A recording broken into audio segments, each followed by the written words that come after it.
Fora da curva, fugir do padrão, ir além da média, desafiar o status quo. Sejam muito bem-vindos ao Outliers Infomoney de número 153, podcast criado para te aproximar do universo da gestão de recursos. Me chamo Clara Sodré e aqui ao meu lado tenho a honra de receber novamente, aqui na bancada, Guilherme Anversa. Seja muito bem-vindo de volta. Prazer estar com você aqui, Clara, de novo. Fabiano Sintra aqui entrou brilhando nessa bancada aqui também, super à vontade aqui entrevistando e fazendo perguntas muito boas aqui para os nossos participantes. Hoje a gente vai ter a oportunidade de conversar com a casa que teve no nosso primeiro Outliers.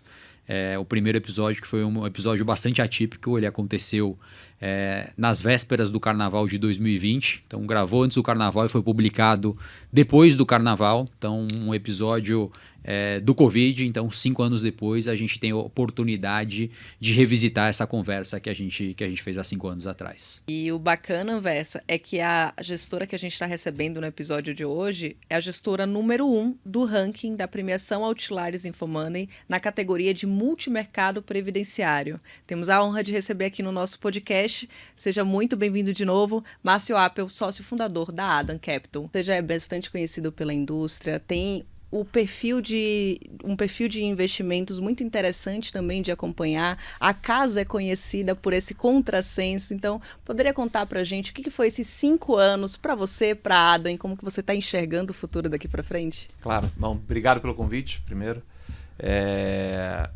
Esses 5 anos a gente acho evoluiu muito e acho que o histórico dos últimos 24 meses mostra bastante isso. A gente evoluiu muito na parte de métodos. Quando você olha a história da Adam como um todo, tem dificuldade de achar anos onde a gente errou o cenário.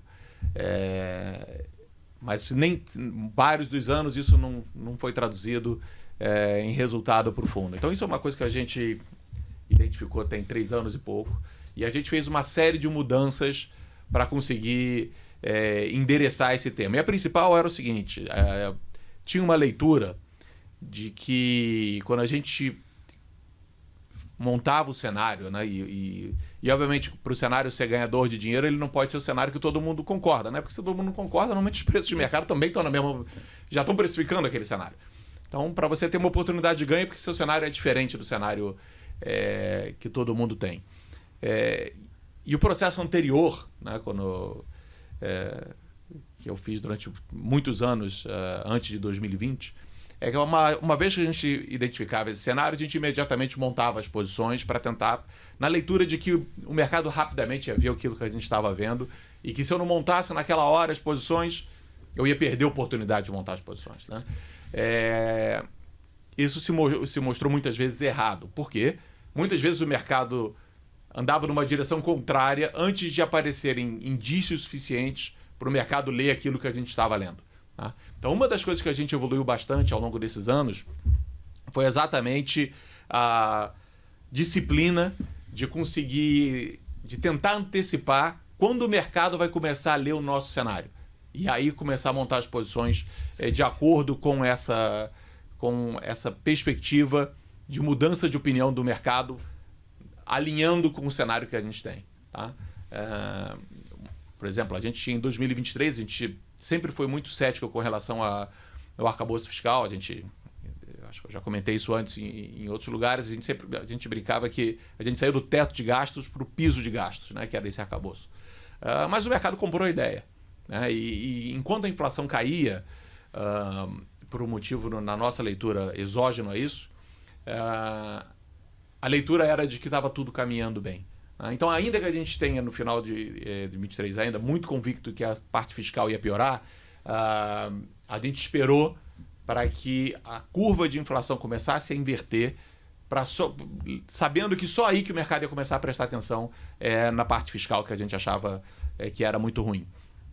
Então isso foi uma das coisas que a gente mudou bastante. Outra, a gente tem usado mais critérios técnicos também para montagem de posições, então a gente respeita mais as tendências de mercado e o posicionamento técnico do mercado, às vezes com uma posição que está muito sobrecomprada, sobrevendida, a gente tem mais paciência na construção nisso e tem usado também muito mais opções na ponta comprada para fazer com que os dias de maior ganho sejam maiores que os dias de maior perda, né? Então, tem uma assimetria favorável para o fundo, né? Então, em termos de metodologia, acho que a gente evoluiu muito ao longo desses 5 anos. Então, outro ponto que a gente fez, a gente colocou de uma maneira mais sistemática o dimensionamento das posições em função do deslocamento que o mercado tem com relação ao preço que a gente acha.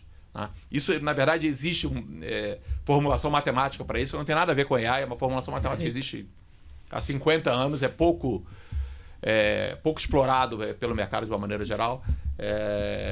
Nós mesmos não usávamos e a gente passou a usar esse critério de uma maneira mais constante. Então, teve, do ponto de vista metodológico, muita coisa, e do ponto de vista de equipe também, muita coisa. Hoje a gente tem uma equipe mais robusta que a gente já teve, né, desde o início. A gente trouxe o Juliano, que era o meu economista na época do Safra, ele começou tem 1 ano e pouco na Adam. A equipe de gestão está mais sênior, a gente trouxe o Adriano, trouxe o João. Então, é a equipe mais sênior que a gente já teve, com o melhor método que a gente já teve. Então, acho que a gente evoluiu muito ao longo desses 5 anos. Espero que o histórico dos últimos 24 meses do ano passado seja prova que a gente aí está num caminho para ter uma rentabilidade sustentável ao longo dos próximos anos. E para te reforçar que é uma equipe mais sênior, já de um time que já era mais sênior do que a média de mercado. Exatamente. Então, que é super legal já do início da gestora. Exatamente. E Marcos, pegando um pouco da tua história de, Bozano, 30 anos praticamente no mercado. 30 anos mesmo. Santander, depois Safra, com o Galileu, que foi um produto emblemático da época. Que conta um pouco dos desafios desses 30 anos, do que você viveu nesses ciclos e que depois te motivou a montar a Adam, que você trouxe como aprendizado, que te levou à montagem de uma gestora independente. Eu falo que a gente tem lá, que são os nossos garotos, né? A turma nova de pessoas da Adam que ajudam, né? Tanto na parte de cenário quanto na parte de economia, enfim. Uma da nossa segunda economista que trabalha com o Juliano, ela começou lá na Adam como estagiária. E para quem viveu a década de 90, não é o caso de vocês, para quem viveu a década de 90, cada ano era 10 anos de hoje. Porque você tinha crise o tempo inteiro.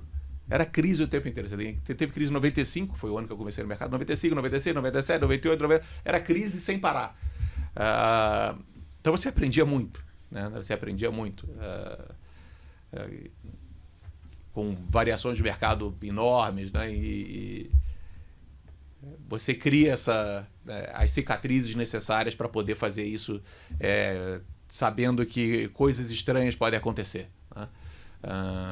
Então, o final da década de 90 foi muito importante para isso. Aí depois, obviamente, você teve 2001, né? 2000 com o Nasdaq, depois 2001 com os atentados, e teve 2008. 2008...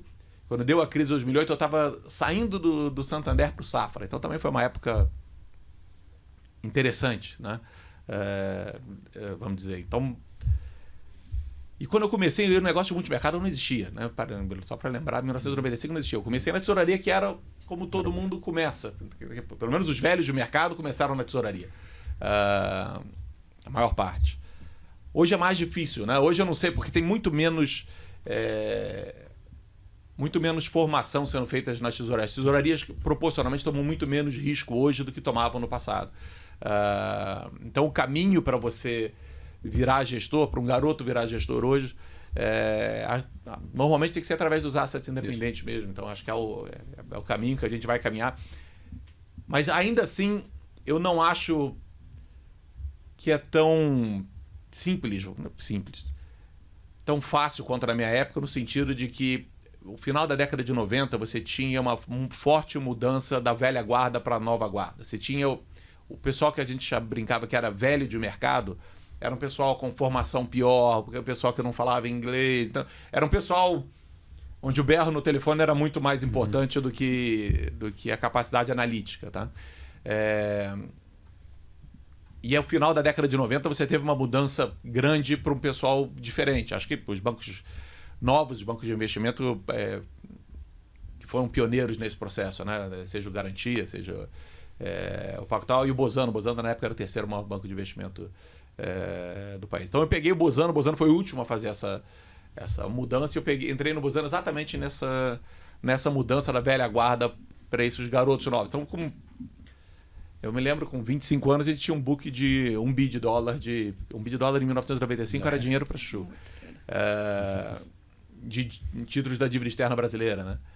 Coisa que era impensável. Hoje é impensável. Você jamais ia deixar um garoto fazer isso, né? Então, é mais difícil hoje. O caminho é mais longo do que era na minha época. Então, nesse sentido, foi uma sorte ter podido entrar no mercado naquela época, né? Final da década de 90. Então, ajudou muito. E aí, o negócio de multimercado, quando eu fui para o Santander, eu estava na tesouraria do Santander, e quando eu migrei para o Asset do Santander, o objetivo era realmente criar um histórico que qualificasse para um dia ter uma Asset independente. Mas no Santander isso era muito difícil, porque era um banco de varejo. Banco de varejo vendendo produto multimercado era não existente em 2001, 2002. Isso não existia. E no Santander a gente teve que criar essa cultura. Para quem já tem um pouco mais de tempo no mercado, a gente fez um monte de propaganda na televisão, inclusive, desses produtos, na época do Santander. Então a gente conseguiu chacoalhar bem essa indústria. O Santander captou bastante o multimercado em varejo na época. E aí depois foi para o Safra, e a história do Safra é mais conhecida. Então, 30 anos completei em janeiro. Né? E aí, no meio disso, veio a decisão de montar um business independente, né? Dúvida. Então, poxa, como que foi a decisão de fazer essa rotação? Sempre foi, né? Era um objetivo, como eu comentei, desde a época do Santander, talvez, por inúmeros motivos. Primeiro, que montar o próprio negócio, obviamente, tem toda a beleza por trás disso, tem todos os desafios, mas também tem toda a beleza de ter o próprio negócio, o ambiente que você controla. Você não tem com o que reclamar, é verdade, porque as coisas são como você gostaria que elas fossem, certo? Então, você consegue ter um negócio muito mais focado, né? Não tem os inúmeros comitês, não tem... É outra coisa. Você entende as deseconomias de escala que vêm de uma estrutura maior, né? Uma estrutura menor é muito mais focada, não tem nem comparação. O uso do tempo das pessoas é muito maior. E para as pessoas que estão entrando, as oportunidades de crescimento também são muito maiores, porque você está num lugar onde o total de pessoas é menor, então é mais fácil você se sobressair, as pessoas verem o seu trabalho. Então eu vejo inúmeras vantagens para ter negócios pequenos, né? E quando eu entrei no Bozano, voltando para o capítulo anterior, eu me lembro que eu tinha 3 propostas. Eu tinha da Promon, que era um negócio de engenharia, eu tinha do Citibank, que era um banco grande, e tinha o Bozano, que era o que menos pagava.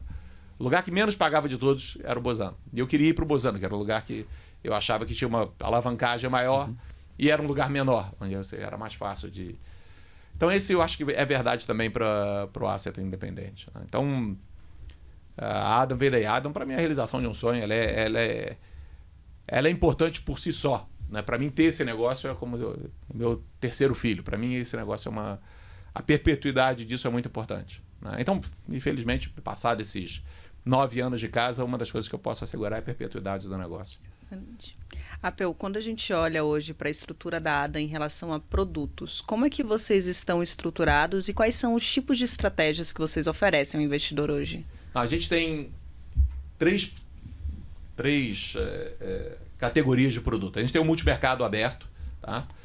Que faz todas as estratégias com uma volatilidade objetiva em torno de 8%, que é o ADA Macro, que todos conhecem. A gente tem um produto de previdência muito antigo, perto dos produtos de previdência multimercado da indústria, talvez um dos mais antigos, com um histórico excelente. Como ele tem critérios, por exemplo, de stop loss mais largos, porque a gente entende que o cliente é um cliente de mais de longo prazo, ele não bateu nesses stops que a gente teve ao longo do tempo, quando eu comentei antes que o cenário demorava para vingar. Então ele pôde esperar mais tempo até o cenário vingar. Então o histórico dele de longo prazo é muito, muito bom. E é um dos poucos casos onde tem um pedaço do dinheiro dos sócios também no produto de previdência, porque como originalmente muitos sócios vieram de bancos, a gente tinha dinheiro em previdência. Então é um produto muito robusto. E a gente abriu, tem um pouco mais de um ano, se eu não estou enganado, os produtos de renda fixa sem crédito, né? Eles são produtos de renda fixa que buscam alfa somente no mercado de juros, seja no Brasil, seja fora. E a gente fez isso porque tem uma leitura, eu sei que o mercado de crédito tem expandido bastante, a gente tem uma leitura muito mais preocupante com relação ao mercado de crédito. A gente acha que de novo, para quem faz isso há 30 anos, não é a primeira vez que a gente vê isso. Né? Você tem essas ondas, o mercado de crédito expande muito, quando entra muito dinheiro você empresta para quem não deveria, e quando a roda para de girar, é difícil a bicicleta ficar em pé. Então, para mim, como eu falei, para mim a sustentabilidade da ADA no longo prazo é a coisa mais importante. Eu não queria manchar, em hipótese alguma. Uma coisa é render mal, outra coisa é ter uma rentabilidade totalmente fora do padrão do que o tipo de produto está vendendo. Tá? Você não pode ter um produto que parece quase um reloginho, rendendo lá 103 ou 105, sei lá que seja, e de repente o produto cai 10% ou 20%, ou pior, você tem que impedir resgate no fundo. Então era uma situação que eu não queria e não quero passar. Então, ainda que eu já tenha tocado fundo de crédito em outros lugares, mas não com essa... Primeiro com o nível de crédito que está sendo feito, e nem com o volume total da indústria que está alocando a isso. É uma grande... Não é, a verdade é que não é só no Brasil, a história de crédito também nos Estados Unidos tem crescido bastante. Mas aqui claramente você tem uma pressão muito grande para emprestar o dinheiro, dado o volume que entrou, e que, de novo, se a economia continuar crescendo com a inflação alta, se a gente caminhar para uma inflação ascendente ao longo do tempo, é sempre bom para o devedor, não vai dar problema. Se a gente resolver tratar do assunto da inflação em algum momento e consequentemente tiver uma redução forte do nível de atividade, eu acho que tem um risco elevado para esse tipo de produto. Então a gente decidiu não fazer. Então a gente tem um produto de renda fixa, tanto previdenciário quanto aberto, que foca em ganhar dinheiro somente no mercado de juros, Brasil e internacional, mais focado em Brasil. Produtos de previdência multimercado, que é o nosso histórico de longuíssimo prazo, muito bom, e o produto macro também, com histórico muito longo. Então esses são as três caixinhas que a gente tem hoje. Isso foi uma consequência também de uma simplificação da grade também que vocês fizeram, né? Então, como é que você enxerga até a capacidade do investidor? Porque a gente sabe que o horizonte deveria ser 20, 30 anos na hora que você está alocando capital, né? Isso foi um pouco também fruto talvez do comportamento irracional do investidor, de talvez sair no pior momento. Como é que foi esse pensamento de dedicar uma grade para mais... A gente sempre teve uma grade mais enxuta. A gente nunca teve o problema, felizmente, de ser desesperado pelos assets under management, pelo total de recursos sob gestão, porque tinha que sustentar uma estrutura maior e tal. Então a gente já tem, obviamente, a robustez para aguentar o período que for. Então eu não preciso assumir riscos de longo prazo para tentar ganhar um pouco mais no curto prazo. Eu faço exatamente o contrário. Eu prefiro fazer exatamente o oposto. Eu faço aquilo que eu falo para os clientes fazerem. Eu prefiro, se for o caso, sustentar uma estrutura maior no curto prazo, semeando um longo prazo melhor, do que fazer o contrário. Isso é verdade acho que isso vale para a indústria de investimentos toda no Brasil nos últimos anos, onde teve muita gente vendendo produto para ganhar fio na cabeça e tal. Então tudo isso faz com que você tenha uma orientação para resultado no curto prazo, mas vendendo jantar para pagar o almoço, o que tem uma grande dificuldade de ser sustentável. Tá? Então a gente não faz isso, a gente prefere ter... Lembra, uma boa parte do meu dinheiro está na Adama, então para mim o dinheiro render é muito importante também. Então, esse é o foco. O foco não é fazer produtos que vão ter baixo valor agregado, baixa margem e alto risco. Alto risco de não conformidade. Isso é o alto risco de você ter um movimento na cota do fundo que é totalmente fora do padrão que aquele fundo entregou durante muitos anos. E é isso que realmente assusta o cliente. Quando o risco ele é compatível com a volatilidade histórica do produto, é uma coisa. Quando o risco é incompatível com a volatilidade histórica, pior é que cliente pessoa física muitas vezes quer exatamente isso. Né? Cliente pessoa física é a mesma coisa do COI. Cliente pessoa física normalmente é um vendedor de volatilidade. Ele gosta de ganhar pouco dinheiro durante muito tempo e obviamente leva um susto quando perde muito durante pouco tempo. Então a gente não faz isso, nunca fez. Tá? Não fazia no Safra, né? No Safra nunca foi feito, no Santander nunca foi feito. Como diz o Buffett, você só não pode perder a reputação. O resto, você pode errar, pode perder dinheiro, mas não perca a reputação. Isso que a gente tenta fazer. Legal. E até nesse processo que vocês de aumentar já a senioridade do time, né? A gente está falando A Adam, ano que vem, completa 10 anos, Sim. o que é uma raridade hoje na indústria de asset management no Brasil, que a gente sabe que a mortalidade é muito grande. Né? Então, você fez todos os investimentos ainda para perpetuar esse negócio. A Adam é uma das maiores assets do Brasil, mas ela já foi a maior. Sim. O plano é voltar a ser a maior asset do Brasil? O que tem na tua cabeça em termos de hedge fund assim, pro futuro? Só tem uma coisa. Todo o resto é consequência disso. Só precisa render. Né? Eu já tive essa conversa internamente na Adam. A gente, não, mas se a gente precisa construir... Não, a gente aqui teve essa história dentro da Adam várias vezes, com os outros sócios. Chamar um outro economista, não sei o que. Eu não vou fazer absolutamente nada que não aumente a probabilidade da gente gerar alfa. A gente só precisa render. Rendendo, entra o dinheiro. Pode entrar mais, pode entrar menos, pode demorar mais tempo ou não. O essencial é render. Foca em render. Obviamente, a mudança de método não é para contar história para ninguém, é para render. A contratação não é para contar história para ninguém, é para render. Eu trouxe o Juliano porque era, para mim, o melhor economista que eu já trabalhei. Né? E que, então, para mim, faz muita diferença o Juliano. Não fazia diferença vários economistas que a gente considerou. Entendeu? Porque, ainda que pudesse ser um nome conhecido, não ajudava a gerar alfa. Não adianta criar só um factoide. Então, tudo que a gente fez foi focado para gerar alfa no longo prazo. E entregando a rentabilidade, a gente vai captar. E aí o tamanho do volume é uma função de quanto o mercado permite. E o mercado, na verdade, ao longo desses últimos 9 anos, em termos de liquidez, principalmente no mercado de juros, evoluiu relativamente pouco até. Então, é difícil você ter aquele mesmo volume corrigido. Então, a gente não está preocupado com isso. Volume agora não é uma preocupação. A preocupação, de fato, é a rentabilidade acima de qualquer coisa. E eu vou conectar esse termo que você... A performance com um outro termo que você usou, que é reputação. Que é uma coisa que você construiu ao longo da tua carreira, inegável, especialmente no Safra e depois no início de Adam. Além de a reputação que você construiu, já conhecido por amar o Rio de Janeiro versus São Paulo. E o outro ponto que eu queria te perguntar, que talvez seja uma dúvida que as pessoas tenham, né, que como é que é o Márcio no dia a dia tocando o negócio?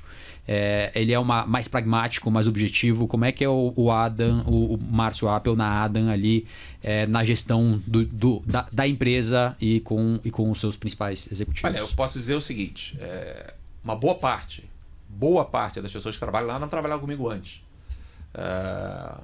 Então acho que isso deve querer dizer alguma coisa com relação ao ambiente de trabalho que a gente constrói lá. É um ambiente, eu acho, excelente. A minha opinião, obviamente, automaticamente é enviesada, certo? Porque o ambiente que eu construí, eu devo achar ele excelente. Se não fosse, eu mudaria. Mas por esse diagnóstico que as pessoas querem trabalhar lá, e as pessoas que trabalhavam comigo no passado, mostra que, de fato, o ambiente é bom. Né? É um ambiente onde não tem... a discussão é livre, não tem absolutamente nenhum impedimento para ter opiniões das mais divergentes possíveis. E, ao contrário, uma das mudanças que a gente fez, que eu não comentei, foi que, para estimular essa discussão, hoje 25% do livro está na mesa, 25% do risco do fundo está na mesa. Porque no início que a gente começou ganhando muito, obviamente todo mundo queria participar. Todo mundo quer participar. Quando você perde dinheiro, obviamente é natural que as pessoas fiquem mais acuadas. Então, para quebrar esse processo, agora cada um tem um livro e leva um pedaço do dinheiro que ele gere no livro. Então, ele ganhou dinheiro, um pedaço daquele dinheiro vai para ele. Então, tem um incentivo para eles próprios tomarem riscos e tal. E a gente tem inúmeras dessas discussões, a pessoa tenta convencer. E não, eu falei, às vezes convence, às vezes eu não. Você quer? Faz no teu livro, eu não quero. E muitas vezes é o contrário. Às vezes nem entra na discussão, mas eu vejo uma posição que foi feita e gosto e quero fazer também. Então, a gente incentivou ainda mais esse processo de discussão.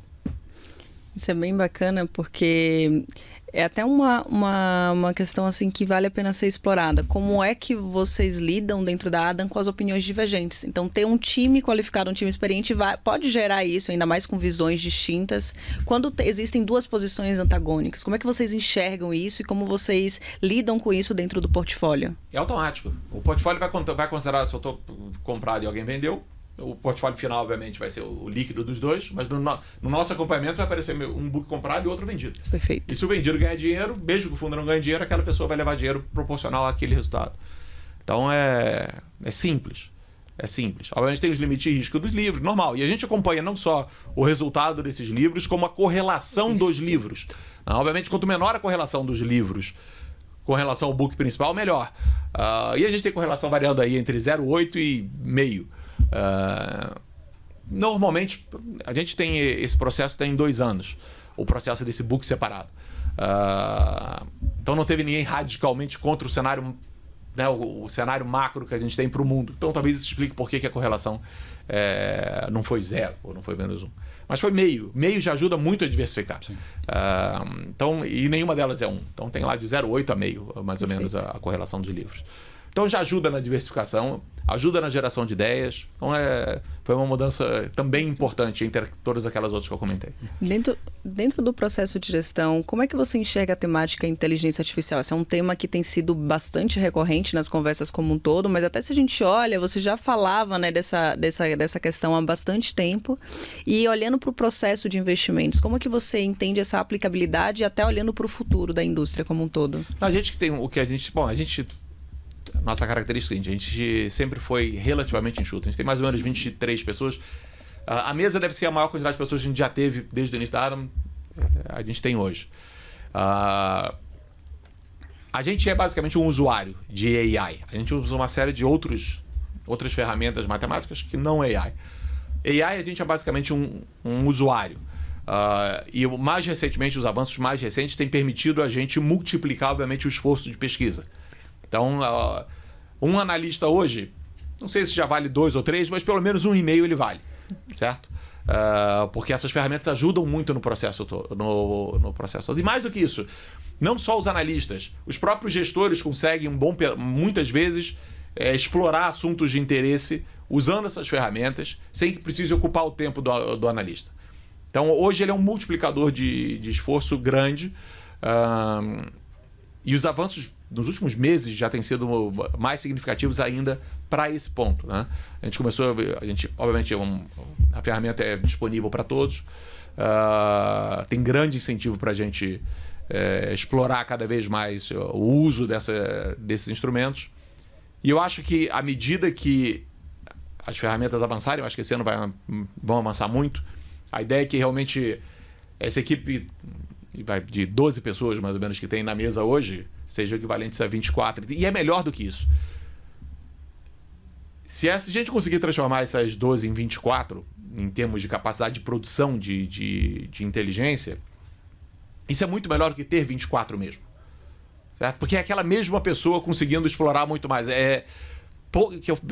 Pouca gente boa é muito melhor do que muita gente média.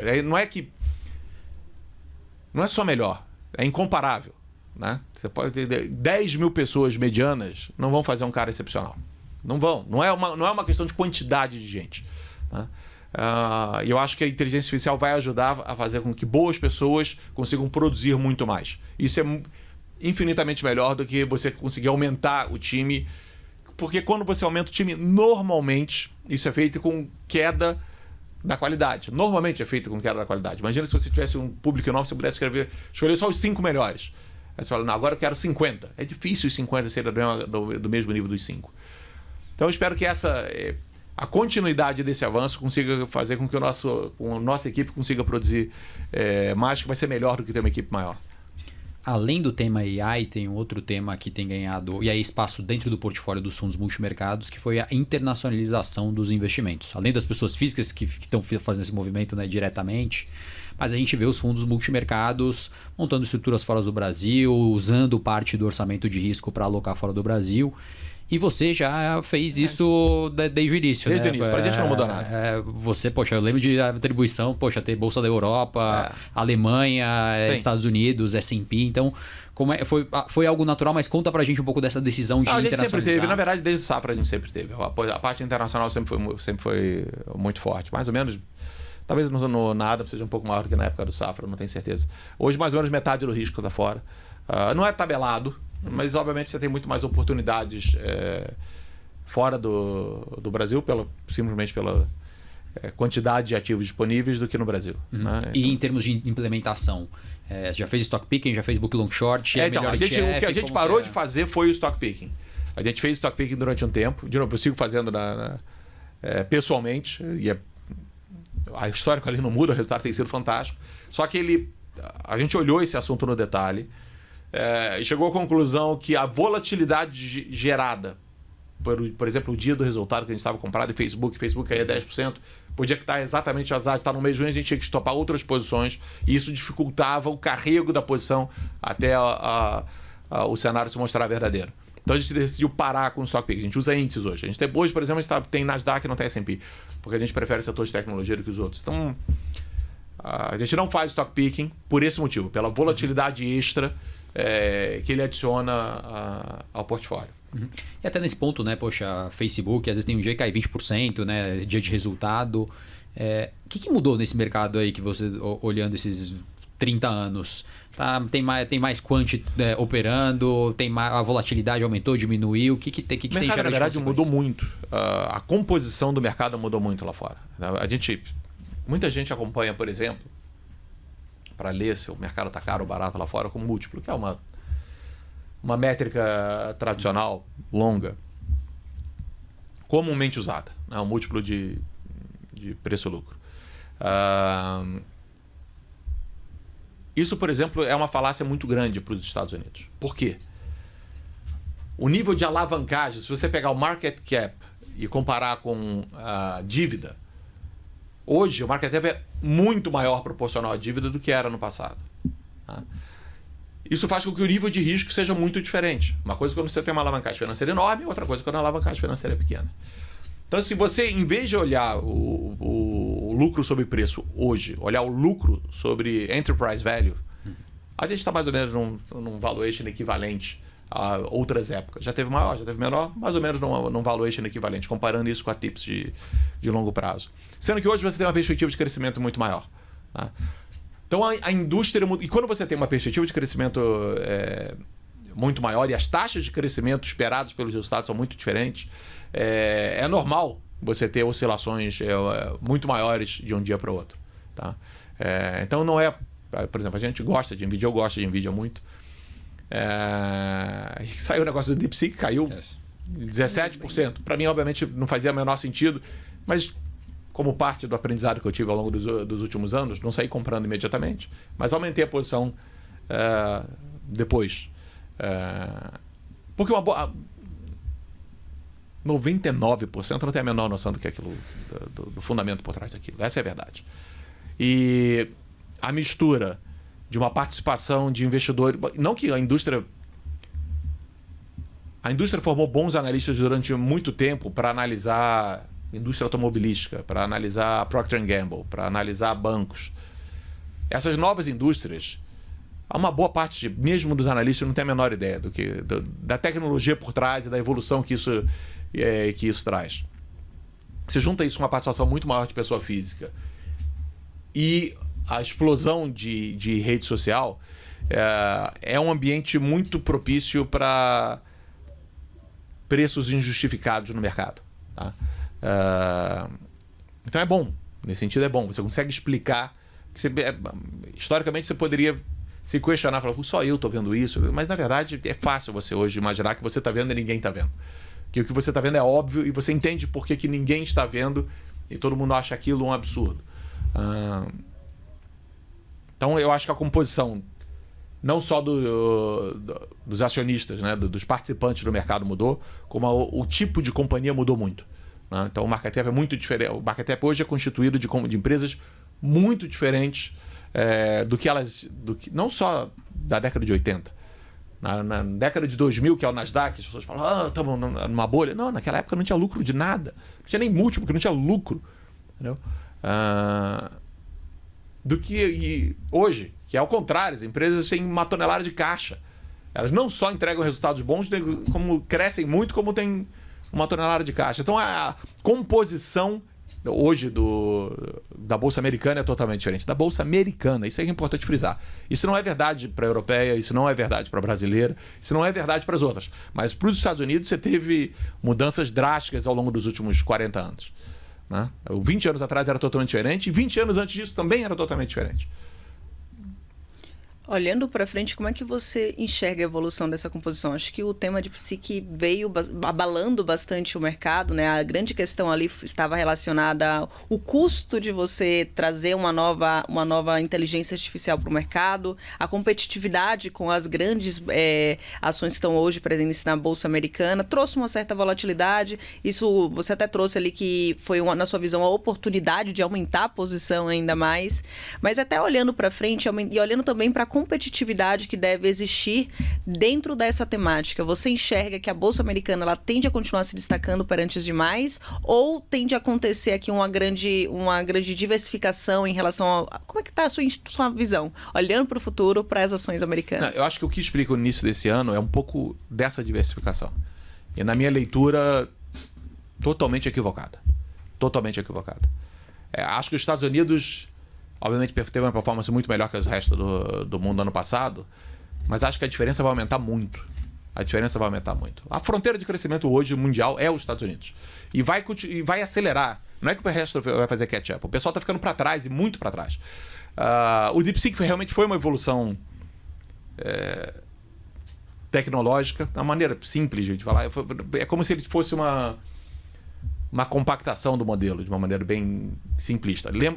A queda do custo tem 2 pontos. Primeiro, dúvidas com relação ao valor em si, né?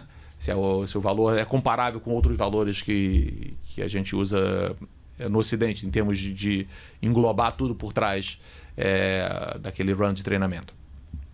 Esse é o primeiro. O segundo é que as pessoas esquecem que em um ano o custo dessas coisas tem caído 90%, 95%. Então é um negócio que sai 3 meses depois, por definição, é muito mais barato. Sempre.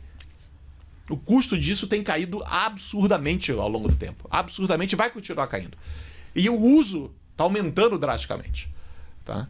Então a demanda por compute, a única certeza é o seguinte: compute, esse precisa infinito. A demanda é infinita para isso. Porque a inteligência tem um valor infinito, certo? Então, essa é a única vertical que eu acho que é segura. Os modelos, você pode ter mais dúvida. Você fala, não, pode ser que o compute fique abrangente o suficiente, barato o suficiente, que vários consigam treinar. É possível. Alguém pode argumentar que o primeiro que consiga chegar em AGI tem uma vantagem de first mover que não vai ser comparável com o resto. É possível também. Eu consigo ver os 2 cenários, né? Onde o modelo teve uma comoditização e que ninguém, mesmo num estágio mais perto de uma inteligência superior à humana, conseguiu se destacar, ou que o primeiro mover, né, o primeiro que conseguiu esse sucesso tecnológico vai conseguir acelerar tanto o desenvolvimento que o resto vai ficar para trás. Eu consigo ver os 2 cenários. A única coisa que não muda, a necessidade do substrato de computação. Isso não muda. Tá?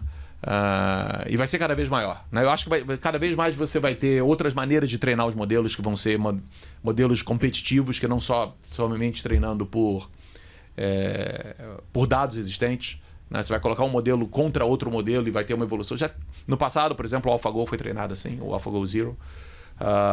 Agora imagina isso com modelos muito mais robustos, fazendo tarefas muito mais complexas. Então, se o compute é de graça, a imaginação é infinita. E o compute, nesse sentido, ainda que pareça muito para a NVIDIA, para o resto para o resto da economia, ele é de graça. Esse é o ponto. Para o resto da economia é de graça. Né? Então, eu acho que... E a gente tem grande dificuldade, sempre teve, de tratar revoluções que têm como característica uma adoção exponencial. Tá? Quando eu vejo analistas falando da NVIDIA, comparando com ciclos de semicondutor no passado, para mim é uma loucura. A gente está passando talvez por uma maior revolução da humanidade agora. Isso não é comparável com nada que a gente viu antes. E está acelerando, essa é a verdade, está acelerando. É uma mudança completamente de dinâmica para o mundo como um todo, né? Como um todo. Eu brinco, não é bem brincadeira, é meio verdade. Vai ser a última oportunidade de investimento do capitalismo. Depois disso é difícil você ter uma leitura do que vai ser o capitalismo. né? Porque você vai ter abundância de tanta coisa quando você colocar robótica. Talvez esteja 20 anos na frente. Mas 20 anos acho que daria tranquilamente para você ter, de fato, um monte de robôs que vai fazer com que não só a parte digital, mas como bens materiais também sejam muito baratos. Então você vai ter um mundo de abundância. A não ser para coisas que sejam propositalmente escassas, né? Como talvez alguns artigos de luxo, onde você limite a oferta, enfim, como ter alguns terrenos diferentes para lá. Então é possível algumas coisas terem escassez. Mas dá para vislumbrar hoje um mundo de abundância que seria inimaginável sem o AI. Eu gosto de ouvir tua opinião de Bolsa Americana, porque você não é um bullish estrutural, né? Você não, em alguns momentos do tempo já teve short.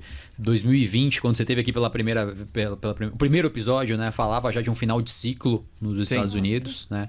E agora eu queria combinar essa visão otimista com a Bolsa Americana com um ambiente onde os juros dos Estados Unidos vão ficar mais altos por mais tempo, né? E você tem até carregado posições apostando nesses juros mais altos lá fora, especialmente na economia americana. Então, como que você conjuga esse ambiente de uma inflação um pouco mais pressionada, crescimento nos Estados Unidos e aonde a gente está no ciclo americano, né? Então, é um ciclo ainda que vai ser muito longo, então, de crescimento? Eu acho que é um ciclo muito longo de crescimento. Muito longo. Pelo ganho de produtividade que vai ser absurdo. A gente tem uma discussão interna, e não é claro, principalmente analisando no curto espaço de tempo e num espaço de tempo mais dilatado. Se o ganho de produtividade vai ser o suficiente para fazer com que o crescimento extraordinário que você vai ter nos Estados Unidos não gere uma inflação maior. Tá? Eu acho que no curto prazo a inflação será maior, tá? Porque você vai ter, de fato, o crescimento acelerando bem. Você tem um impacto da restrição de imigrantes, principalmente. Eu acho que a conversa sobre tarifas eu acho totalmente irrelevante. Para os Estados Unidos ela é totalmente relevante. Porque, eu já falei isso várias vezes, os Estados Unidos é uma economia fechada, importação e exportação são pequenos perto da economia total doméstica. Então, isso, a mídia gosta de tentar falar mal do Trump usando tarifas como exemplo, é um péssimo exemplo. Para os Estados Unidos ele é relevante. Agora, para uma boa parte do CPI, para os índices de inflação, que levam em consideração uma boa parte de serviços que são prestados por uma boa parte dessa população de imigrantes, independente de qualquer opinião que você tenha moral sobre os imigrantes ou não, independente de qualquer coisa, simplesmente pela questão de oferta e demanda, pode ser que você tenha um aumento da inflação no curto prazo. Se isso algum dia vai ser substituído por robôs e obviamente, nesse caso, o PIB per capita dos Estados Unidos vai explodir, né? Porque você vai ter uma produtividade enorme. Então a inflação no futuro pode ser mais baixa por esse ganho de produtividade. No curto prazo você vai ter a combinação de uma aceleração econômica por todo esse otimismo que o governo Trump está trazendo, junto com algumas restrições de oferta da parte de mão de obra, que são sensíveis principalmente para os indicadores de inflação tradicionais. Então a gente não é muito otimista com relação à taxa de juros americana.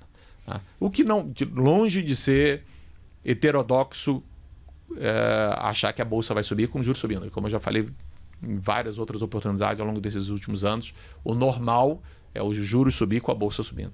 É sinal que a economia está saudável, está crescendo. Então não é longe de ser fora do usual. Fora do usual é o contrário, é os juros caindo e a bolsa subindo. Isso é fora do usual. Então a gente vai ter um ciclo, na minha leitura, normal. Se eu tiver errado, e acho que eu comentei isso em outras entrevistas recentes, se eu tiver errado e os juros puder cair, então a bolsa vai explodir. A bolsa realmente vai poder subir absurdamente. Será que a produtividade está realmente aumentando muito? E quando a gente abre os dados de emprego, a gente vê claramente aquilo que a nossa intuição já mostra, que é empregos de maior valor agregado, aquelas pessoas que estão ganhando mais. Esse tipo de emprego tem sofrido mais que os empregos de mais baixo valor agregado, porque eles são mais facilmente substituídos por AI. Então, os programadores, por exemplo, que aumentaram a produtividade barbaramente, hoje você tem muito menos contratação do que você tinha no passado. Tá? Então, esse ganho de produtividade para as pessoas que ganham mais tem boas chances de fazer com que a inflação permaneça alta, porque isso não demora mais tempo para os serviços que esse pessoal de renda mais baixa faz, que são coisas mais manuais de serviço. Isso é muito mais difícil de automatizar. Não é impossível, mas para um serviço de mais alta qualidade é, no status quo, atualmente impossível. Você pode imaginar no futuro, onde tem um monte de robôs para todo lado, que aquele restaurante, o topo de linha mesmo, ele vai ter, o diferencial vai ser um garçom de verdade, um garçom humano. O garçom humano vai ser o ápice do luxo, né? E que todo o resto vai ter um robô como garçom. Então eu acho que a chance da inflação permanecer mais alta por causa desse descompasso, acho que é grande. A gente está aqui bastante falando da economia americana, né? Então é uma visão de crescimento, então com boas perspectivas de crescimento, inflação alta e, querendo ou não, a taxa de juros elevada. Como é que isso se traduz em impactos para o restante do mundo? A gente já está vendo aqui existiu um movimento em que o ciclo de política monetária estava bastante síncrono, né? Então, entre as economias ao redor do mundo, só que esse movimento ele vem sendo finalizado. Como é que você enxerga esse cenário americano impactando os demais países e principalmente quando a gente coloca aqui questões geopolíticas na conversa? Então, até a postura do próprio Trump, como é que ele vai enxergar a relação entre os demais países? Como é que está a sua cabeça olhando para o restante do mundo ex-Estados Unidos? Principalmente Europa e China. Eu acho que os dois têm problemas gravíssimos. Acho que a Europa é pior, porque a estrutura europeia é péssima. Então, realmente, a União Europeia tem um nível de regulamentação que faz com que qualquer tipo de inovação ali seja muito ruim. Lá a imigração é muito pior que a imigração para os Estados Unidos. Então, você tem uma imigração ruim, você tem um Estado bem maior, um nível de regulação alta, e eu vejo pouca capacidade política de mudar isso. Então a Europa eu acho que vai ser talvez um dos piores lugares em termos de crescimento para frente. Isso considerando que a China ainda vai razoavelmente bem, né? Se a China realmente começar a ter um período de crescimento econômico negativo, para a Europa é o fim. A Europa é o pior de todos. Então ela vai tentar surfar um pouco do crescimento americano, mas ela vai você hoje já tem os países mais ricos da Europa em PIB per capita já estão começando a ficar comparáveis com o PIB per capita dos estados mais pobres americanos. Você vai ter os estados mais pobres americanos já bem mais ricos que os países mais ricos da Europa. Esse é o tamanho de discrepância que você tem hoje. Isso só vai aumentar. Então, a gente é muito pessimista com a Europa. A Bolsa é diferente. A Bolsa lá a composição da Bolsa é muito distinta. Mas nada que nos atraia para comprar. A gente não gosta da Europa. Acho que a moeda vai sofrer. As moedas, de forma geral, vão sofrer. China, eu acho que tem uma deterioração secular, não só pela questão demográfica, mas também nos últimos 5 anos, você teve retrocessos em termos de abertura econômica, né? Você começou a perseguir gente que ganhava mais dinheiro. Hoje você envergonhar as pessoas que ganham mais dinheiro, perseguir CEOs de empresa, uma regulamentação mais forte em muitos mercados. Então hoje você teve uma luta contra o capitalismo na China, que eu também não vejo nenhum tipo de reversão no curto prazo. Eu acho que tem um erro de diagnóstico por parte do Partido Comunista Chinês de que talvez o crescimento em larga medida tivesse vindo de outra fonte, mas o crescimento veio exatamente da abertura econômica. Então o sobreinvestimento, queda populacional, junto com o retrocesso na parte econômica, acho uma combinação muito ruim, né? Então, na melhor das hipóteses, a gente acha que ali é um muddle through. Então, os Estados Unidos é totalmente outro mundo, né? Isso, como consequência, vai fazer com que o dólar, então, permaneça fortalecido versus as outras economias. Muito fortalecido. Acho que é o lugar hoje. Eu não consigo imaginar alguém nos Estados Unidos querendo diversificar para fora dos Estados Unidos.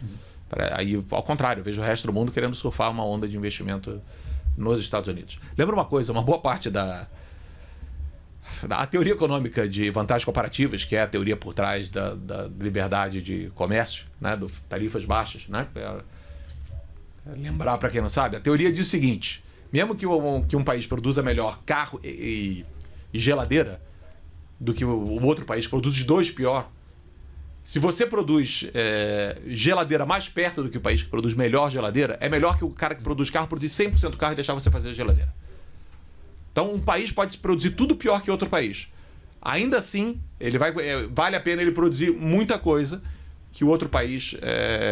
e o outro país focando naquilo que ele é melhor, comparativa com tudo. Essa é a teoria de vantagens comparativas. Muito bem. AI e a parte de robôs podem acabar com isso. Pode valer a pena você não produzir absolutamente nada fora. Então, uma boa parte das vantagens comparativas vem da diferença de preço de mão de obra, né? Tanto para a China quanto para vários países de desenvolvimento no Oriente Médio e na Ásia, e no Brasil. América Latina, México. Então, toda essa vantagem ao longo do tempo vai diminuir. Então, para o resto do mundo é terrível. E a gente vai comprar a propriedade intelectual americana. É isso. Então, é muito forte a força para o dólar se valorizar ao longo do tempo. E como que a gente conecta com outra classe de ativo que faz parte do portfólio, que é o ouro, que tem performado bem, mesmo no ambiente de alta de juros, né? Teve todo aquele movimento de compra dos bancos centrais, Banco Central da China, agora especuladores, né? Agora também entrou um pouco mais do trader. É uma tendência estrutural também? Essa a gente carregou uma posição comprada durante um bom tempo ano passado. Eu saí porque achei que a posição técnica estava ruim. Tem gente, naqueles 25% que eu comentei, tem gente carregando. Eu estou esperando cair para comprar e nada. Eu acho que tem uma tendência secular de valorização por causa dos bancos centrais, principalmente. Porque eu acho que após o confisco das reservas da Rússia, vindo das sanções, né, da guerra da Rússia com a Ucrânia, se você tem chance de ter qualquer tipo de conflito com os Estados Unidos, ter uma boa parte do seu dinheiro em dólares, obviamente parece um risco alto. E a China não tem praticamente nada. Se eu não estou me enganado, tem 4% das reservas em ouro. Então tem um espaço aí enorme para os bancos centrais comprarem ouro. Então eu acho que é uma tendência secular, sim. Eu gosto do ativo. A minha surpresa não é porque o ouro subiu 11%. É porque a Bolsa Americana está subindo só 3%. Essa é nesse ano. Porque a gente tem uma leitura de que sobram dólares hoje nos Estados Unidos. Por uma série de motivos. E que isso está indo para ativos de forma geral. Outras moedas. E ajudou o real um pouco nesse início de ano. Ouro. E um pouco também para a Bolsa Americana, mas menos do que para outros lugares. E um pedaço disso eu acho que tem uma campanha forte ainda negativa com relação aos dados econômicos, ou tarifa, enfim, para que mantenha mantido a Bolsa Americana num preço muito aquém daquilo que eu acho que deveria ter. Vamos falar de Brasil, especificamente. Tema que a gente tem acompanhado aqui uma deteriorização do cenário como um todo. E quando a gente olha até para esse início de ano, teve uma virada de mercado em que acabou sendo positivo para o Brasil. Por outro lado, as tendências e as projeções, ainda mais em um cenário de juros elevado, continuam apontando para grandes incertezas. Como é que está a sua visão? Se continua muito em linha com o que vocês já estavam em 2024, uma visão mais negativa para a Bolsa Brasileira, como é que está a sua visão agora? E aí uma pergunta já nessa linha, caso esteja negativa, existe algum tema em Brasil que vale a pena o investidor ficar de olho e acompanhar, que pode ter algum impacto positivo? Olha, meio de dezembro, a gente diminuiu bem a posição comprada em câmbio. Não zerou, infelizmente. Diminuiu bem a posição comprada em câmbio porque parecia sobrecomprada. A posição técnica parecia ruim e a intervenção, a gente tinha uma leitura que a intervenção no mercado de spot ia tirar muito agregado monetário e isso ia fazer diferença. Sendo no Brasil, com todo o cenário ruim que a gente não zerou completamente a posição. Que custou. E a gente não está longe de estar com a posição cheia negativa em Brasil. Muito longe disso. Porque, de novo, a dinâmica do mercado acho que ainda não permite. Parte desse aprendizado ao longo dos últimos anos. Nosso cenário ainda é muito ruim. Mas a gente não está longe de estar com uma posição grande negativa em Brasil. O cenário brasileiro, estruturalmente, do ponto de vista de câmbio, é especialmente ruim. A gente tem uma projeção de balança para esse ano perto de 40 bi. Não sei como é possível o mercado ter perto de 70, que é o que está no Focus. Claramente, as tendências mostram claramente 40, se não menos, de balança. Fora a balança, a parte de serviços tem piorado muito. Tá?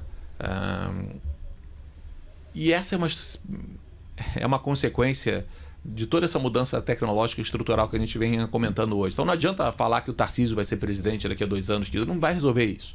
A gente vai continuar exportando soja, exportando CAD, exportando minério e importando ChatGPT. A conta não vai fechar. A conta nunca fechou. Pareceu durante um tempo, né? Porque o Brasil durante muito tempo, sempre teve o problema que a gente chamava de restrição externa. Não sei se o pessoal mais novo não deve ter passado por isso, mas esse sempre foi o calvário brasileiro durante muito tempo. No país começava a crescer, você gerava um déficit grande comercial, né, faltavam dólares, aí o dólar subia, gerava inflação, você tinha que controlar o crescimento, e sempre foi a dinâmica. O aparecimento da China mudou isso pós 2000, 2002. Né? Então você teve um boom de commodities enorme, né? Uma revolução também do agro brasileiro, que fez com que o quantum subisse muito. Um câmbio que aquele 4 corrigido hoje deve dar, sei lá, 14 já.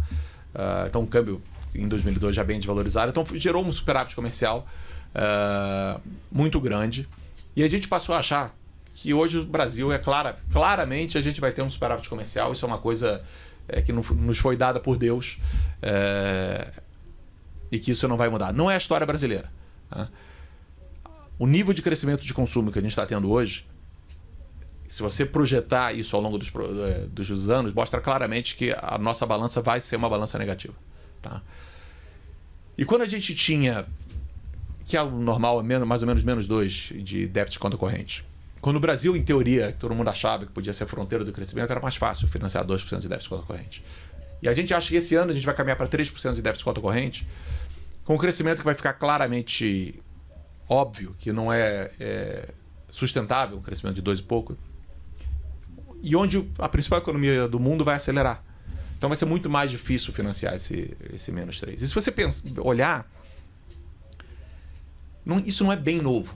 Né? A gente sempre achava, muita gente falava isso, e até eu durante muito tempo, que o dólar sobe, cai, mas se o cara carregar o dinheiro no CDI, alguma hora, né, ele vai ganhar de novo.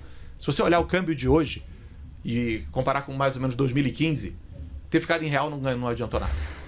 Você ficou em real e não ganhou nada. Você escorreu o risco à toa. Você comprou a S&P, então aí nem se fala. Você perdeu tubos de dinheiro.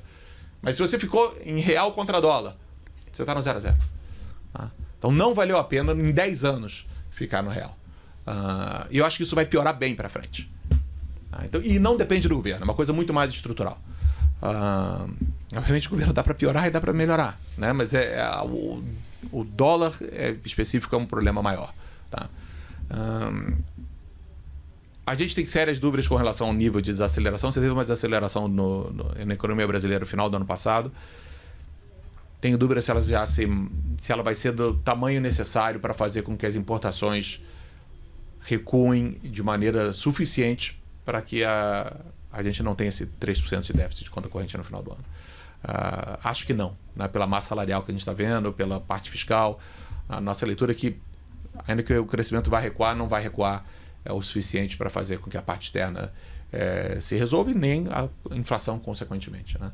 A gente vai ter que lutar muito para a inflação não ser ascendente ao longo dos anos. Ou seja, que esse ano, acho que agora todo mundo já acha. A gente achava isso início do ano passado. Lembra, início do ano passado tinha gente que achava que a inflação do ano passado ia ser 3. Isso. A gente tinha 4,7. E a gente tinha 5,7 para esse ano há muito tempo.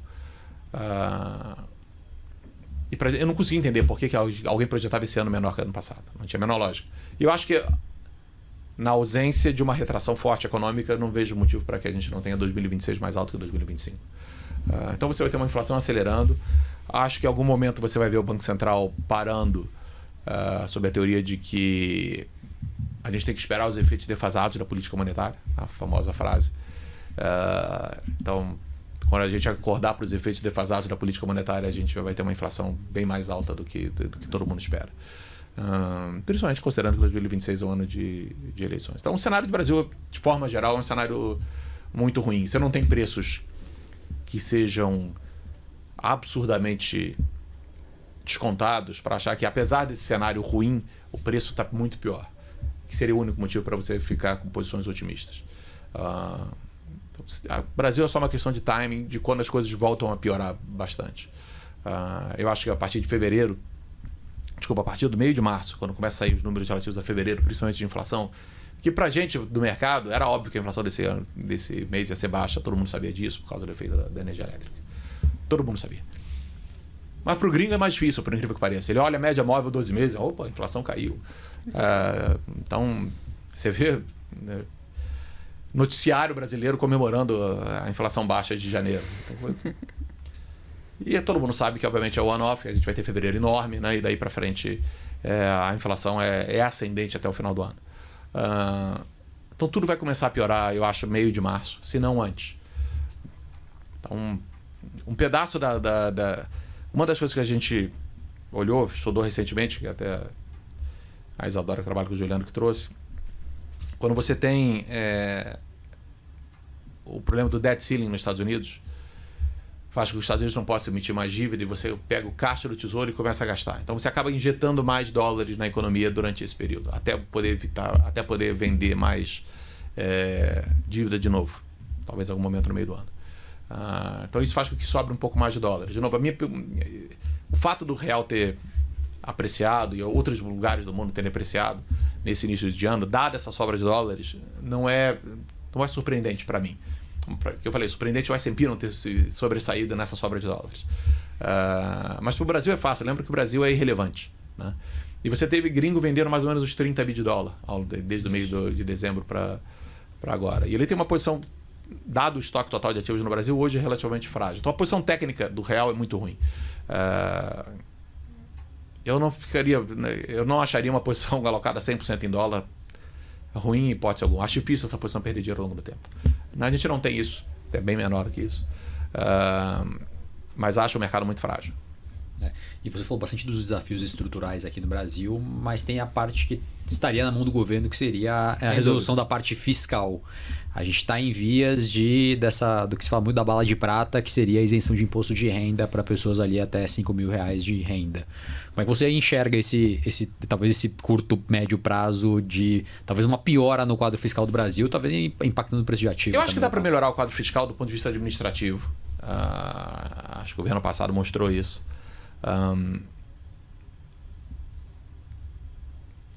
Mas não é o que a gente vai ter até 2026. Lembra, não é, o que vai impactar o fiscal de uma maneira relevante, vai impactar a economia de maneira relevante, é se a gente trouxer o PIB para baixo. É isso, tem que diminuir a demanda doméstica. E para isso você tem que ter um ajuste fiscal razoável, né?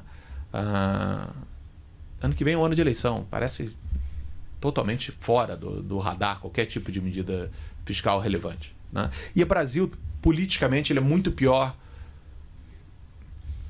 Vou colocar de outra maneira. Politicamente, ele é um transatlântico. Não é uma lanchinha. A Argentina parece que é uma lanchinha.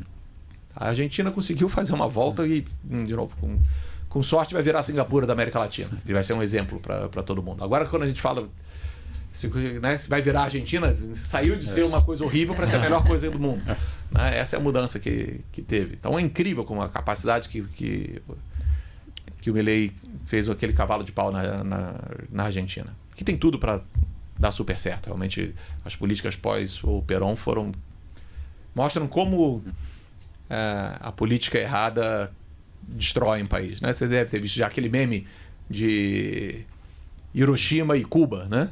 Então, Hiroshima depois da bomba, né? E Cuba depois da bomba. É pior, né? O socialismo é pior que uma bomba nuclear. E é verdade. Nada pior que o sistema para destruir a economia doméstica. O problema é que a gente está muito atrás do ponto de vista tecnológico. A gente tem que fazer isso de forma concomitante com uma maior revolução tecnológica que vai acontecer. E eu não vejo nenhum tipo de capacidade de mudança política drástica no Brasil. O Congresso não vai ser absurdamente diferente, né? O próximo Congresso com relação a esse Congresso. Então pode ser melhor, obviamente, espero que seja melhor. Espero que a gente gaste menos, espero que a gente privatize mais, né? Espero que a parte privada seja maior na economia do que é hoje. E tudo isso é possível. Isso vai resolver o problema da restrição externa? Aí é outro problema, aí é outra questão. E é interessante, Marcos, que eu já vi você comprar Bolsa Brasil em 2018, sim, antes da eleição, e falar que era para comprar Bolsa independente do cenário político. Eu estou entendendo aqui que eventualmente... só se fala em 2026, né, da Faria Lima.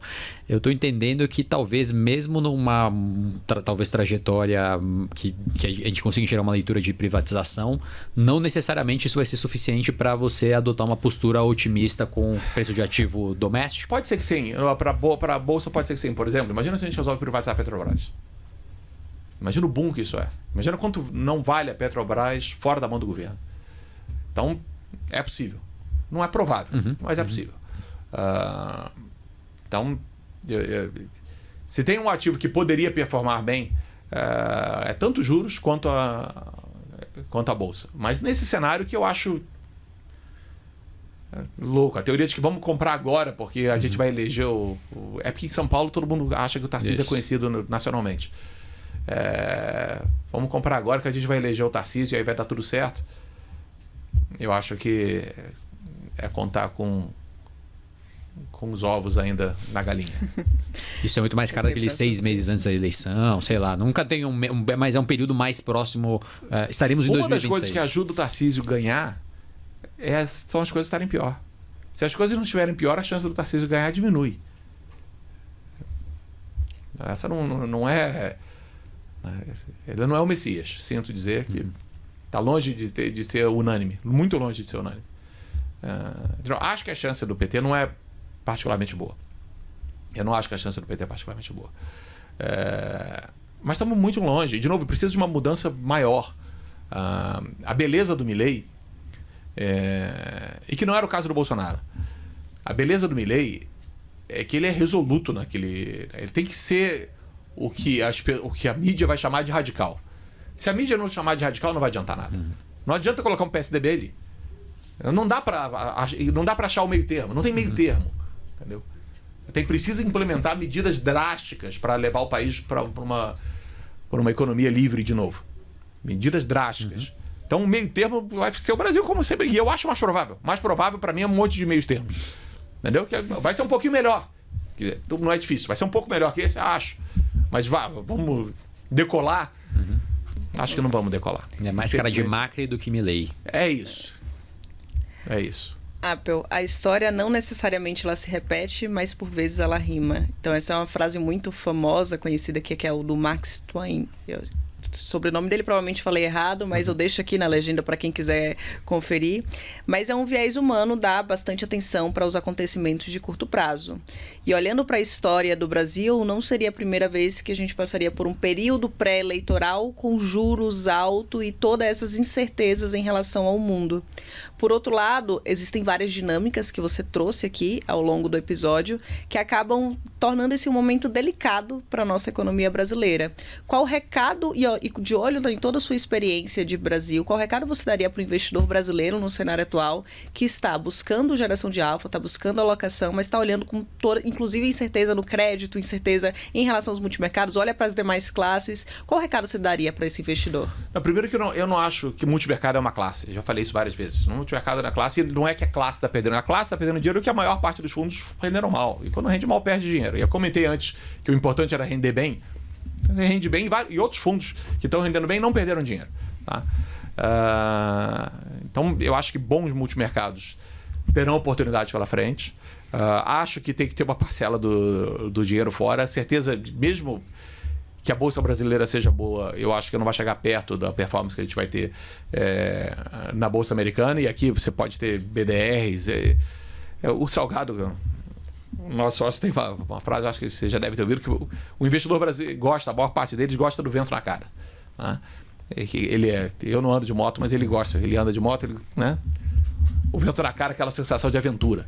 Então foi ele que decidiu comprar. Ele pode perder do índice lote, mas se ele ganhou um pouco, foi ele que tomou a decisão. Então, um pedaço do dinheiro gasto, em teoria, vai para a caixinha de entretenimento, não só investimento. É investimento junto com entretenimento. Então é melhor se divertir com os BDRs, com as ações americanas e que ficar dolarizado. Acho que isso, eu acho que uma parte do patrimônio tem que estar aí. Acho que multimercados, sem dúvida nenhuma, tem o seu valor no longo prazo. Na Previdência, sem dúvida nenhuma, porque você ainda tem a vantagem de não ter o Come Cotas. Acho que a Previdência, para a gigantesca maior parte da população, é um veículo espetacular para acumular dinheiro ao longo do tempo, não só por não ter o come-cotas, como pela alíquota final ser menor depois de 10 anos. E você também pode, não é que você não pode mudar, você pode mudar de alocação para outros fundos de previdência. Então, eu acho que é uma excelente maneira de criar patrimônio ao longo do tempo. Só não dá o vento na cara. Para quem gosta do vento na cara, minha sugestão é que não fique nas ações brasileiras, fique em BDR. A gente teve a oportunidade hoje de conversar muito sobre a gestora, falamos sobre vários conceitos, mas se pudesse fazer um sumarizar assim, o que você enxerga de vantagem competitiva da Adam para navegar esses próximos mais 10, 20 anos, aí, 30 anos no mercado? Olha, acho que primeiro uma característica que a gente sempre manteve ao longo do tempo, a gente é fora do consenso, normalmente fora do consenso. A gente às vezes ganha dinheiro junto com o mercado, e muitas vezes tem posições diferentes do mercado. Então é uma excelente diversificação a casa. A gente pensa diferente. Evoluímos muito na questão do timing com relação às posições, evoluímos também em termos de equipe e processos. Então a equipe, dado esse enxugamento que você teve nos fundos multimercado, não sei se tem outra gestora hoje que tem uma estrutura mais robusta do que ela tinha antes. É o nosso caso. A gente hoje tem uma estrutura mais robusta que a gente teve desde o início da ADA. Então é uma maneira de... E mais do que isso, totalmente alinhado, porque o dinheiro, a maior parte do meu dinheiro está na ADA. Então, alinhamento, senioridade, estrutura robusta e pouca correlação com os outros ativos que a pessoa possivelmente terá. Então, acho que são as principais características. Muito bom. Excelente.